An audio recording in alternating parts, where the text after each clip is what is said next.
Hello and welcome back to another Creative TD production. In this video we are going to cover how to use a BRDF type texture or a 2D texture, right, to actually describe the bidirectional reflectance diffuse function, or if in simpler terms, the lighting, how the surface actually reacts to the lighting in your scene. So basically, BRDF just really describes how the diffuse and reflectance properties works on a surface itself. So it just really, in really complex terms, describes how a ray of light would enter a surface and bounce off, and how it would catch backlight, stuff like that. Really is a diffuse property, but you can actually get a lot of really nice complex effects using this particular thing, or this technique, using just a 2D texture, which makes it a really good solution for mobile or even for AAA games. It's used in a lot of different areas. Just one of those techniques that allows you to have a lot of artistic control over your lighting without having to have a lot of lights or really fancy shaders. Really, you can just describe your lighting within just a 2D texture. All right, and I'm going to show you first how to set up the texture, or how to set up the shader for this. And then what I'm going to do is go through and show you how to set up the texture, and just really kind of on a basic level how to get the BRDF texture to work like what you see here, to give you some more advanced shading effects. All right, so let's get started. I'm going to go into the shader here, just create a new shader, and we're going to call this demo BRDF. All right, I'll let that compile for a second, and we're going to launch this puppy into mono develop here. And a couple things I want to do to set this up right off the bat is just kind of clean this up a little bit, like so.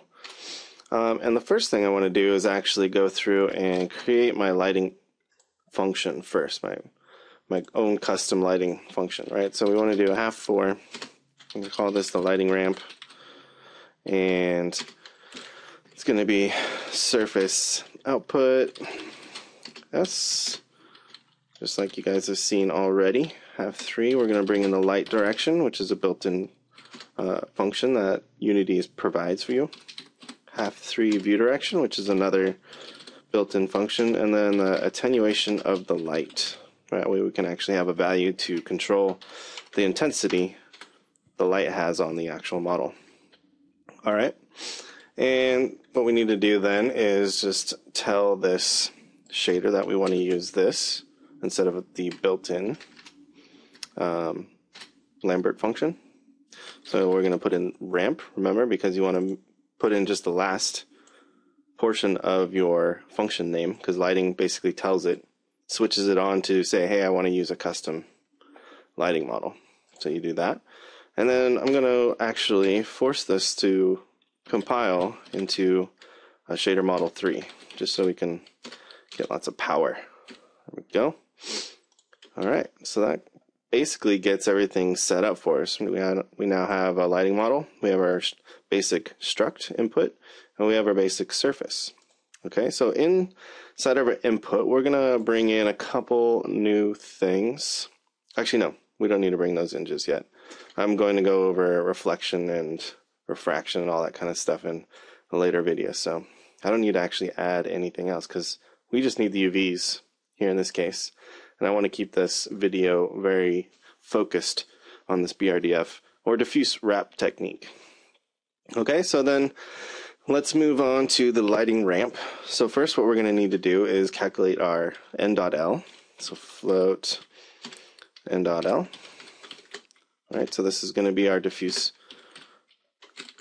component or diffuse value that we can use. So it's going to be a value from -1 to 1 based off the light direction.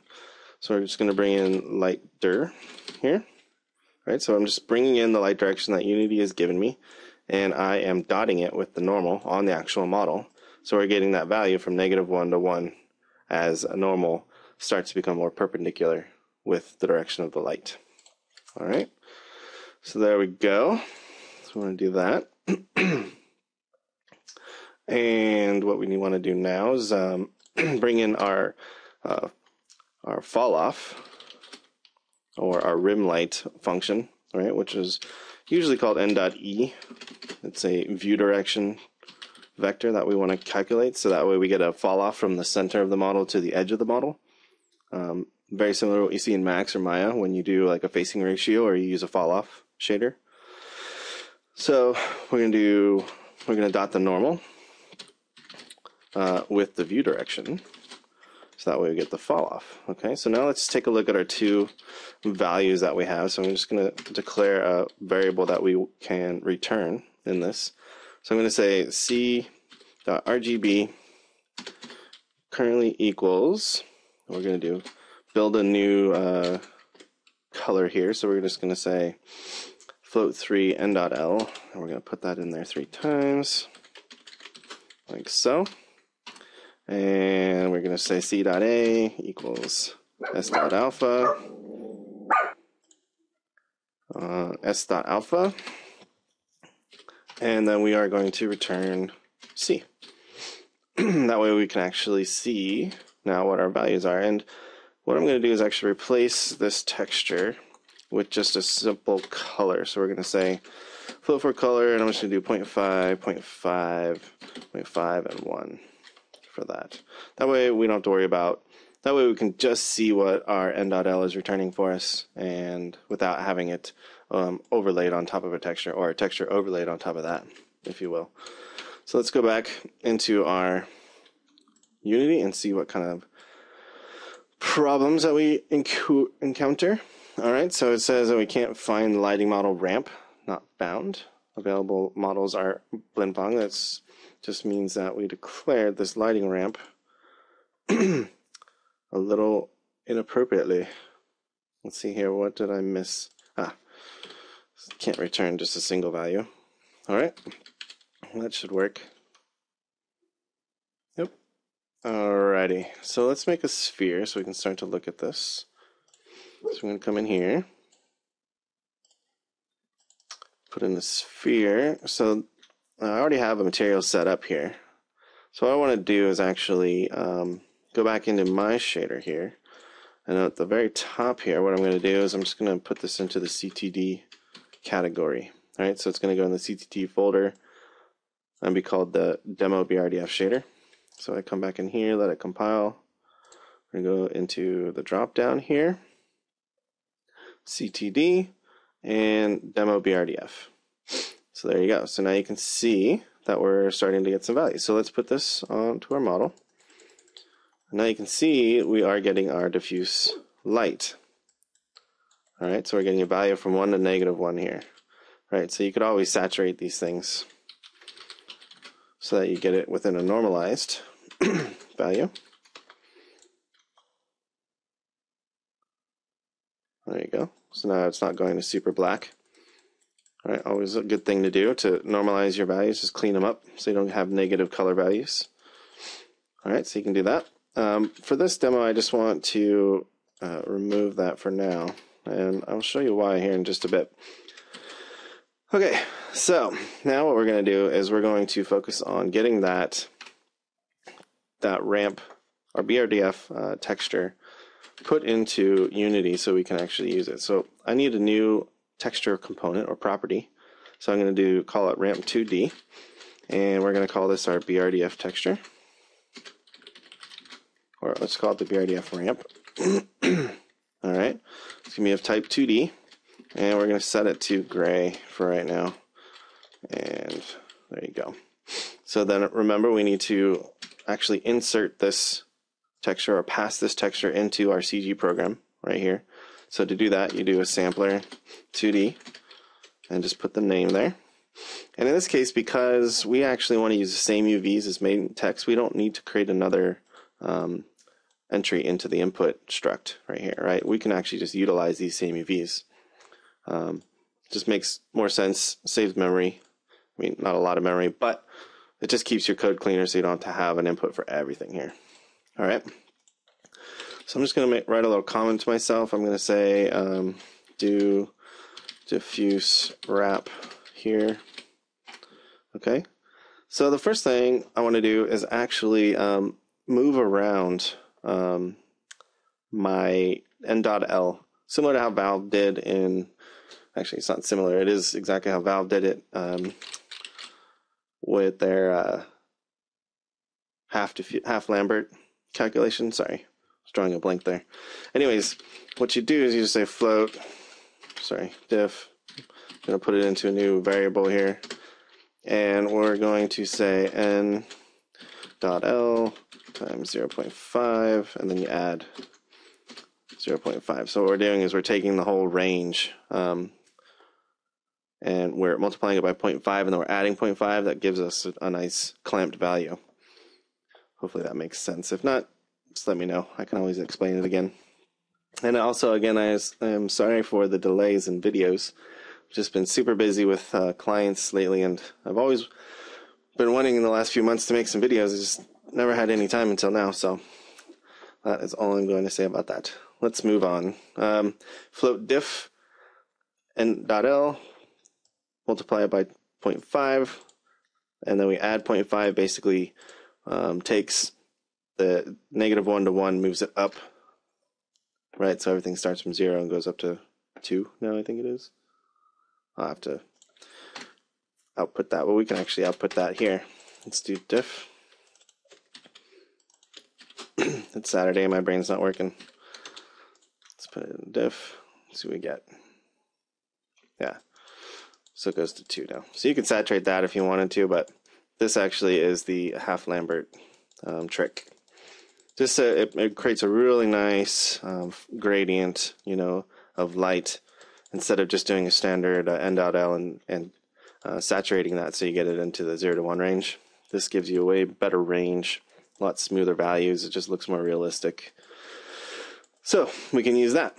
All right, so let's also then take a look at our n.e. So I'm going to copy this just to see what we have. You guys have seen this before. We did this in the, I think it was the Fresnel video. Same thing, just a view direction. So as the normal becomes perpendicular to my view vector, right, you get black, and as it becomes more parallel, I get white. Right, it's just a simple fall off. But what we can do is we can actually use these two values, right, because the diffuse value, let's just put this in here one more time, is just a simple value going from 0 to 2, right? It's just a simple float, okay? And the n.e is just a simple float, all right? So what you can actually do is you can actually move a pixel. You don't really move a pixel. You move the sampling of a pixel on this ramp texture based off of the current n.e and n.l. Hopefully that makes sense. It'll make sense here in just a second. So now what we can do is we can say float 2. We're going to build a new UV. So I'm going to call this BRDF UV. And we're going to call this float n.e. All right. And so we put in for the X UV for our ramp right here. The X value is n.e, right? So it's just this float. Okay. And then we're going to put in diff for the Y value. So then what we can do is we say float 3, we call this BRDF, and we're going to do a text 2D, and we're going to feed in our ramp 2D texture that we're bringing in, and we are going to give it our BRDF X and Y values. So X, Y, and then we're just to make it clean, just put RGB at the end. All right, and now what we can do is we can say just BRDF, right? Because the texture now, it's being wrapped using these two values. Whoops. Using these two values, we're actually able to now wrap the pixels of this texture around our model based off of the fall off and the diffuse, or the n.l, based off of the view direction and the light direction. Okay, and that's really the basis of this whole shader. Okay, so let's see what this says. So can't find too much data in type constructor at line 34. So that's the real error right there. Let's see where line 34 is. It's just probably too much.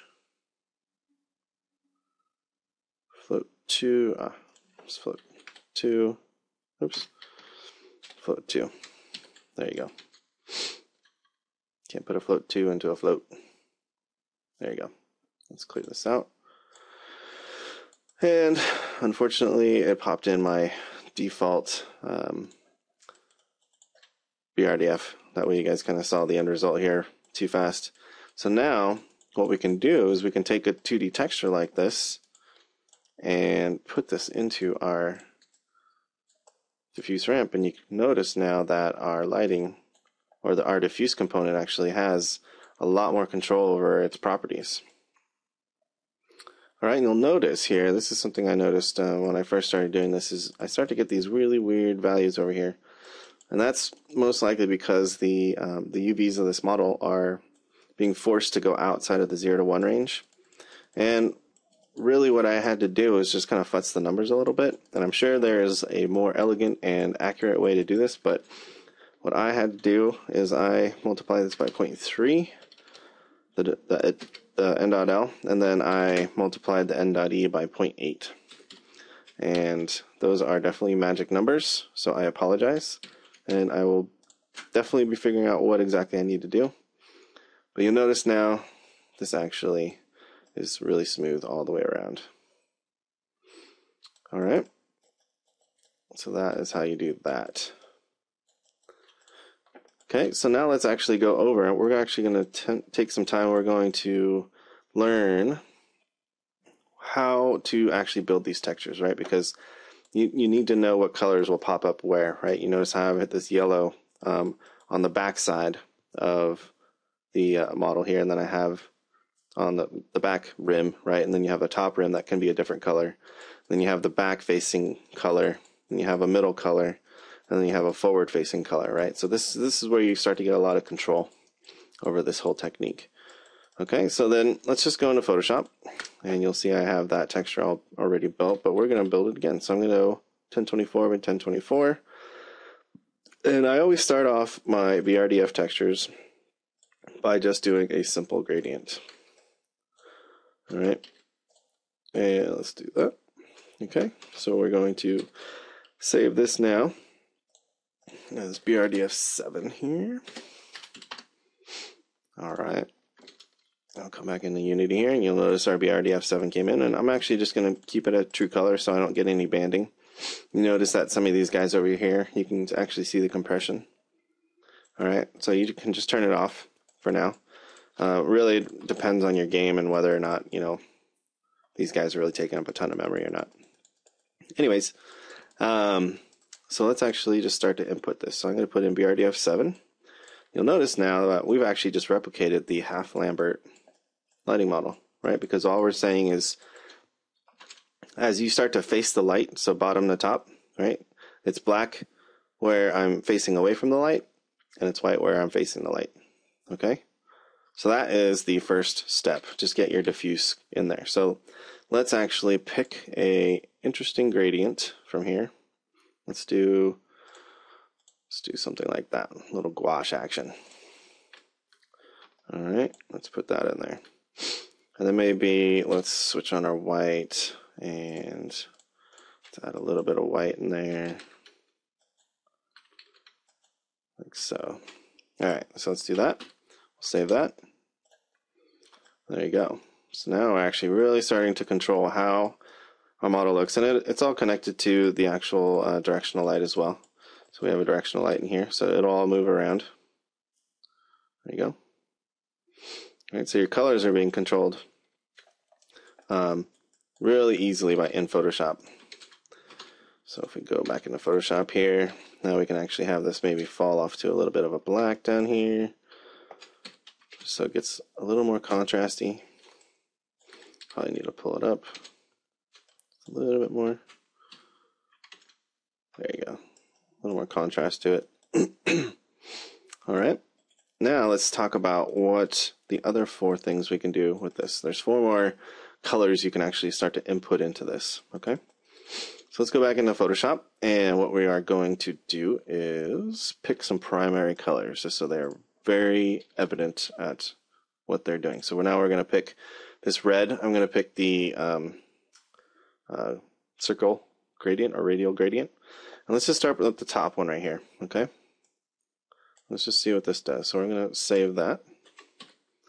And I'm going to pop it in there. So now, notice when we turn around to the front here, you start to get a red tint. See that? So we're actually able to bring it in even more. Save that. Interesting. But it goes away when we start to face away from the light, or look basically opposite the direction of the light. So as we become more parallel with the actual facing vector of the light, we get this red. So it's kind of like we're looking into the model a little bit, into the surface. Maybe it's like a skin, right? So it has a little bit of subsurface scattering into it. Okay, so that's the facing, front-facing light. So now let's do something a little interesting here. Let's do like a turquoise or something, or teal. All right, let's do that. Let's save that. Now we've got our back-facing light. You'll notice how it has a nice little fall off as you move around. So you can see how you can start to gain a lot of control. You can go pretty crazy with these things. Obviously, I always recommend staying on the simple side, right? Because you can have a lot of textures that start to go in on this, and different specular values. You have normal maps. So this is just one technique, right? And I always like to have a large arsenal of different techniques in a shading pipeline, just to solve different problems. So this is just one of those ways you can solve a problem. There you go. All right, so now we have that, right? So we have our main light, our diffuse light up and down, and now we have front facing, back facing, and now we have our rim lights in these top two corners, right? So here's our top rim light. So let's do like a bluish white up here. Yeah, just kind of bring it a little bit like that. We'll save that. There you go. So now we got a nice bluish white rim light up there. So it's just a lot of fun to get really creative with these things. So now you have a nice rim light. And now we can do a bottom rim light too, if we want to get a little bounce light. So let's do something kind of subtle. You always want to kind of keep these subtle. So let's do a little bit of, let's do a little bit of more of an orangish. Let's just fill this in just a little bit, yeah. Okay, there you go. You could probably even pull it away a little bit more. So let's undo that. Let's just make it really faint. There you go. So there you go. That, my friends, is how you do that. That is BRDF texturing. It's the same technique that they did in Shadowgun with Unity. The interesting thing about Shadowgun is they actually built a tool. You'll see in that shader doc that they wrote, they actually built a tool to generate these textures for the artist that was actually in the inspector here in Unity. But as you can see, it's not that difficult to actually create them yourself inside of Photoshop. And that is the general workflow. And that is the general way of programming it, right? So you can start adding on your specularity properties like I did with these guys. You can add on a lot of different things. This just becomes your base surface model, this surface lighting model right there. So I'm going to conclude this video. It was a bit long and I'm sorry about that, but that is how you do BRDF. Thank you so much.